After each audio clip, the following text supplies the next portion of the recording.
quick context, this was recorded March 28th and 29th, so a couple of weeks ago at my live event, saasopen.com. We had 1,000 software CEOs there. If you missed it, we hope to see you at the next one, September 5th and 6th in New York City, saasopen.com. But for now, let's jump into the recording.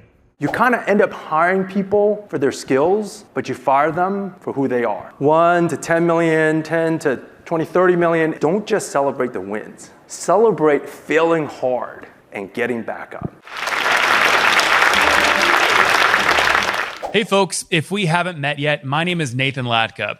I launched and sold my first software company back in 2015 and went on to write a book about it, which you guys made a Wall Street Journal bestseller, purchasing over 30,000 copies. Thank you so much for that. After the book, I launched this show and went on to create founderpath.com. I raised a large fund to do non-dilutive deals with B2B software founders. So far, we've invested in over 400 software founders, totaling $150 million.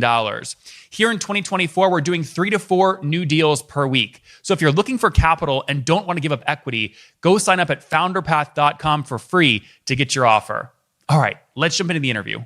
Thank you so much. Excited to be here to share with all of you the painful lessons I've learned. I feel like as a founder, all of you know the challenges of building a company, the grind of it. I've been at it for over 17 years now. So the journey of building the business to 100 million is with a lot of battle scars. So if there's one thing I hope you can take away today, I hope you pick up something that saves you a year.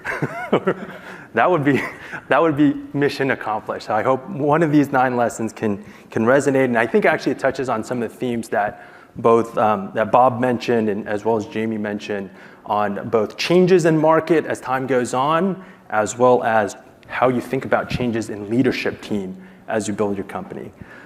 So over the next 20 minutes, I kind of broke it down into 3 pieces. First is lessons learned from $1 million to 20 million.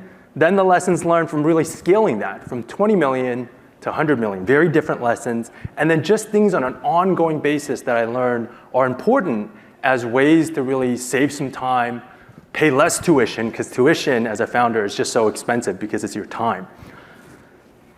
So I think the first lesson is really around, one around team. The second was around when are you ready to scale, nail the model before you scale it. And thirdly, set up and get ready to run cadences, right? When you're ready to scale, it's ultimately about cadences. So first part is really about team. Team matters a lot. The DNA of the company comes from the founders as well as the early team. The first, you and your other founders, the first 10 employees, right? And then also the early executives. Right, so when I think about sort of one of the things I've been very fortunate about is this is the picture from when we started the company in 2008. That's me and my co-founder, and I just had our baby girl. So she's the same age as the company. So now I have a 16-year-old. And then that's me and my co-founder, 18 years later or 17 years later, having a drink a couple weeks ago. So that early bond, it's almost like a marriage, right, between you and your co-founders. And a lot of it, I think, that makes it work is shared values, right? Picking the early, and this applies to the early team. I mean, me and my co-founder used to get together every 2 months, even while we were in the thick of all kinds of things, right? Of trying to find early customers, building an early product. We got together every 2 to 3 months and we said, what are our shared values? What are the core things that define who we are as a team? And we would iterate on that, and that served as a foundation for then also how we hired the early executives, right? Because those core values are immutable. They kind of persist through the lifetime of the company. And so those early executives that you bring in, you're bringing them in not only for specialization of their skills, but also that they match the values that you have so that it can ultimately endure throughout the journey of building the company, because it applies to who you hire, who you promote, how you do performance management, how you ultimately then decide sort of who you let go, right? One of the key things I always remember about this early phase is you kind of end up hiring people for their skills, but you fire them for who they are, right? That ends up being something that keeps happening in those early days. That's why values matter, like explicit, intentional. Who are you? And what is your company all about? and then really hiring and building that early team based on those shared values. So that's what it looks like, I think, in the early days, and that becomes a part that gets institutionalized as you grow the business into your HR system, selection, performance management, promotions, exits, all of that, values become a part of that, of how you systematize that. But org structure is another thing, right? As you scale the business, what happens is you build different organizations. In the early days, you're building a team of athletes, right? Shared values, maybe a little bit of a major in a skill set, but you're iterating. You're trying to build the early product, find the target segment, figure out the ICP, right? And so there's a lot of iteration there where you're moving really quickly with a small team. Once you figure out the model, once you nail the ICP, once you nail the pitch, what your value proposition is, what that product is, then it reaches a phase of specialization, right? Where you divide up that formula that you found into what does it mean to systematically do releases? What does it mean to systematize sales, your selling motion, whether it's direct sales or channel sales or what have you, turning that into those playbooks, right? Specializing that. Same thing with customer success, same thing with finance. All those eventually become functional organizations that you're scaling out processes that you've defined, and you're building an organization that looks sort of like that.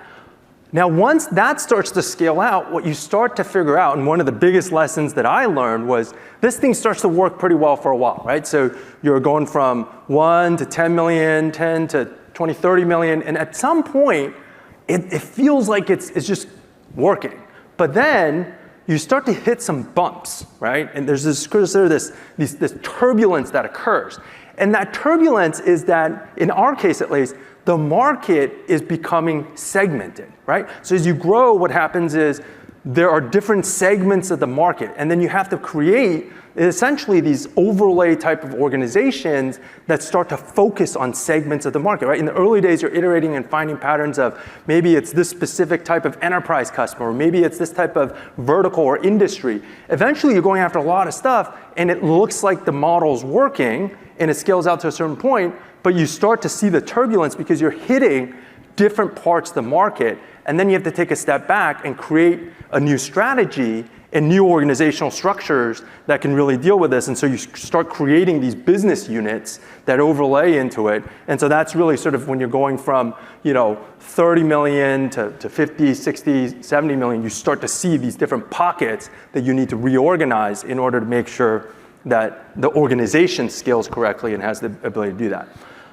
So that's the organization piece. If you look at nailing it, lesson 2, nailing it before you scale it. So you're kind of iterating on the early model in the early days, and I think a key part is find that wedge segment, right? Who is going to be the earlier adopters? Who's going to be that ICP? You want to find something where it's a combination of it's a large enough serviceable addressable market, right? So when you're talking to investors a lot of times about total addressable market, but the serviceable addressable market is very important because that's what can you actually hit with your motion. And then the ASP is high enough, that the price point's high enough that you can charge enough for it that it fits your go-to-market motion and your go-to-market architecture, right? So there are clear air pockets, right? If you're selling something that's transactional and $5,000, that's a very different type of motion than if you're selling something that's $50,000, and that's very different from you're selling something that's $1 million, right? And so different deal cycles. And so finding the combination of those things, and as you see that the baseline economics work, then you can start to scale your model, and you can kind of see some of the components of what it looked like when we got to a point where we started scaling that model. Once you scale the model, so those are those playbooks, right? You saw sort of some of the other speakers talk about different types of playbooks for different types of motions. The piece I'm going to complement that piece with is then you have to turn it into cadences, right? How do you manage your time? Time is a really important part of how you execute as a founder. And so breaking things up into these cadences becomes the operating system of your business, right? What are you doing on a weekly basis? So this is an example of what I do, right? Mondays, management meetings and one-on-ones. Tuesdays, all about market and strategy. So by making it these themes, you can be much more efficient with your time because you're thinking about the same things. Wednesdays about revenue and sales forecasting. Thursdays all about customers and capacity planning at scale. A lot of it is about how much capacity capacity you have across the organization. And then Friday is about people and products. So that's kind of week to week how you're running the business, right? And that's good. You're running the business, but there's a difference between running the business and building the business, right? There's two, as scale happens, you start to find yourself kind of bouncing around, really running different pieces and not spending enough time figuring out what's the next step that you're going to drive in the business. And so that's where the monthly and the quarterly cadences are really important when you take a step back and look at the big picture of how are you building the company and what are you doing beyond just running the company, but also building the next leg of the stool for the company. And so I wanted to share with you also some examples of what that looks like when you drill down. Hopefully these are some templates that you can also leverage, right? So on a monthly basis, you start to look at, hey, what is my roadmap? How are we tracking against that? Piece by piece by piece, defining in advance what are those metrics across each of these areas, and then making sure you're hitting month to month, quarter to quarter against those key objectives. Same thing applies to your go-to-market motions in finance, right? And so this is sort of an example of how we track that, right? So looking at your key metrics around ARR, your magic number or LTV to CAC, and driving that on a consistent basis and seeing how that is flowing. So these are some of the examples of how we do that. So that lays the foundation of kind of the 1 million to the 20 million. So now if you think about sort of the 20 to 100 million, this is also where there's just a lot of, just like in the early days there's false starts, there's a lot of false starts here as well that I learned from that as well. So I'd break it down into kind of 3 key learnings. One is, at this point, strategy really, really matters. It becomes the first order bit of what you're doing as a founder and a leader is strategy. The second thing is, once you have the right strategy, what is the leadership team you're going to put in place in order to then execute that strategy? And the thing I learned about this, A's hire A's, but B's hire C's, and your entire organization will just get destroyed, right? So leaders matter a lot at scale. And then know your why. This is a journey. 100 million plus, it's more than a decade, right? So you have to know your why. Why do you get up in the morning? It's not about the money, it's something that you're building, right? So, but know what your why is. So lesson 1, strategy really matters. In the early days, it's all about survival, right? It's like, get that customer, make sure I can make payroll, make sure I can close that deal, make sure I can save that renewal. It's going fire to fire, trying to figure out how to survive. And then you start to feel like you can get 6 inches of visibility in front of your face. And then all of a sudden it becomes like a month ahead. Then it becomes a quarter ahead, right? And at some point, as you scale to sort of 20 million, it becomes about strategy. You have to start thinking about what are the addressable segments in your market? What are the growth engines of your business? And this is an example of a framework that we use, which is when we're looking at new initiatives, looking at it from the perspective of kind of 4 key dimensions. Number 1 is, what is the size of that opportunity, right? That's the size of that bubble, right? You take your initiatives and size, how big is that opportunity? The second thing is, what's the risk, right? And a lot of the risk is gonna be, is it a motion? Is it something that we are already familiar with? Or is it very unfamiliar to us? Your organization is gonna be very different in terms of its capabilities of any one given initiative, right? So looking at the risk from that perspective. Then it's timeline, right? How long is it gonna take for us to be able to materialize the revenue impact from that initiative, right? That's the axis, that's the x-axis, right? And then lastly, it's gonna be size of investment, right? How much money are you gonna need to invest over a period of time in order to materialize that engine, right? So this is an example of a framework of thinking about these different initiatives at scale so that then you can decide which one you're gonna do and put structure around how you're gonna align your strategy. And that's really important. There are other frameworks as well to leverage. Segmentation is definitely something that we paid a lot of tuition on, and we went after a lot of different segments that we shouldn't have. We ate a lot of empty calories, and then we had to re-segment. And once you segment correctly, a lot of the strategy becomes a lot more efficient in the execution when you get that right. Lesson 5, leadership matters. A's hire A's and B's hire C's, right? And so this is one of the hardest things as a founder, right? And you heard this a little bit earlier. The people that built the business with you, the leaders that sacrificed everything with you in the trenches, building the company, sometimes they're not going to get you to the next step. Oftentimes that happens at different points in scale. And it is one of the hardest decisions that you have to make as a founder. Is your loyalty to the business, or is your loyalty to the people that got you there? Sometimes you have to make that choice. That's a hard, brutal choice. And one of the things that's helped me over time is having a systematic framework. And this is a framework that I use, right? Is you have to look at what is the business trying to do and have the discipline to force yourself to score each of those leaders. Whether you share it with them or not, you need to score it and say, how are they doing? Because sometimes you already know when somebody isn't going to cut it. You have this feeling, right? But having a structure where you're looking at that quarter to quarter, right, month to month, you're really thinking about that and saying, is this getting better? Or are they just kicking butt and they're going to be able to take on bigger things? It goes both ways, right?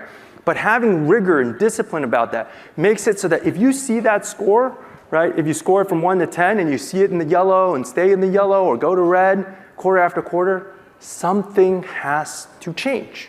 Otherwise, your organization isn't going to get better, right? And so having a disciplined sort of framework around this helps you do that, right? And so this is sort of what I do. And I think that's been very helpful for forcing a little bit less of an emotional decision and much more of an analytical decision on driving the organization. Then I think know your why, right? It's more than a decade to build a company. The emotional cost is bigger. I think day to day over a decade is bigger than that financial cost. And I think at some point there's a bit that flips where there's things that you're driven based on fear of failure, right? In the beginning, you're getting a lot of rejection, a lot of no's. You're like, I just can't fail.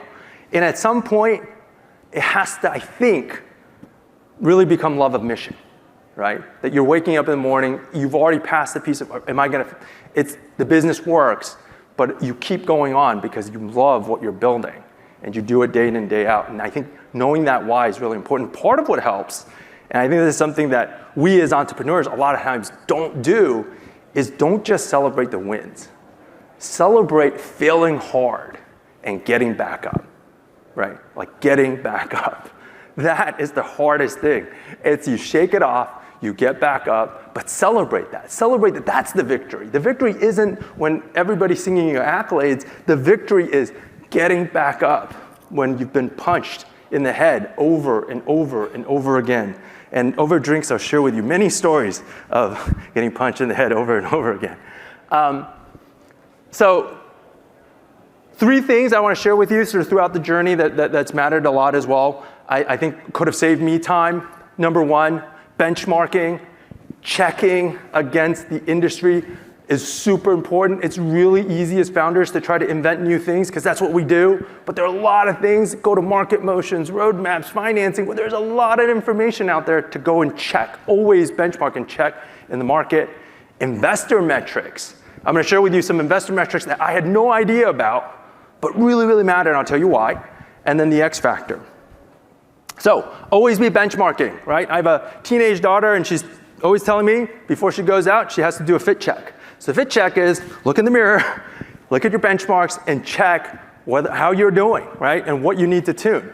And so with SaaS businesses, it is the benchmarks, right? There are a lot of good benchmarks out there. You've got to be very careful how you use those, but they're answers in the market. I gave you a couple examples there. KeyBank has a great one. They've been doing benchmarking for 14 years.